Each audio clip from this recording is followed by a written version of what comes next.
আপনি কবুল আর মঞ্জুর করে দেন। আয় রব্বুল আলামিন, আজকের অনুষ্ঠানের প্রধান অতিথি জনাব হামিদুর রহমান হামিদ সাহেবকে আপনি কবুল করেন। আয় আল্লাহ, 12ই ফেব্রুয়ারি নির্বাচনে ওনাকে বিপুল ভোটে বিজয়ী হওয়ার জন্য কবুল করেন। আয় আল্লাহ, ওনাকে আপনি নেক দীর্ঘ হায়াত দান করেন। আয় আল্লাহ, জনতার খাদেম হিসেবে কবুল করেন। আয় আল্লাহ, ঢাকার 7 আসনের অসমাপ্ত কাজগুলি সঠিকভাবে সুন্দরভাবে সম্পাদন করার জন্য কবুল করেন। আয় আল্লাহ, গত 30শে ডিসেম্বর বাংলাদেশের রাজনীতির আকাশ থেকে একজন উজ্জ্বল নক্ষত্র বিদায় নিয়ে চলে গেছে।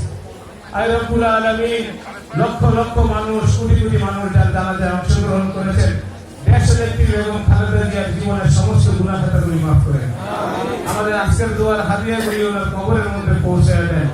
আয় আল্লাহ, কবরটাকে জান্নাতের বাগিচায় পরিণত করেন। আয় আল্লাহ, জিয়া পরিবার থেকে যারা অন্ধকার কবরে চলে গেছেন, তাদের কবরের মধ্যে দোয়ার হাদিয়া পৌঁছে দেন। আয় আল্লাহ, আমাদের দলের চেয়ারম্যান জনাব তারেক রহমান সাহেবকে কবুল করেন। আয় আল্লাহ, ওনাকে আগামী রাষ্ট্রনায়ক হিসেবে কবুল করেন। আয় আল্লাহ, 12ই ফেব্রুয়ারি নির্বাচনে জাতীয়তাবাদী দল যত ক্যান্ডিডেট রয়েছে সকলকে আপনি বিপুল ভোটে বিজয়ী হিসেবে কবুল করেন। আজকের অনুষ্ঠানে যারা আয়োজন করেছেন, আয়োজকদেরকে আপনি কবুল করেন। আজকের অনুষ্ঠানের অতিথিদেরকে আপনি কবুল করেন। আয় আল্লাহ, পরিশেষে দরখাস্ত, আয় আল্লাহ, বেগম খালেদা জিয়াকে আপনি মাফ করে দেন।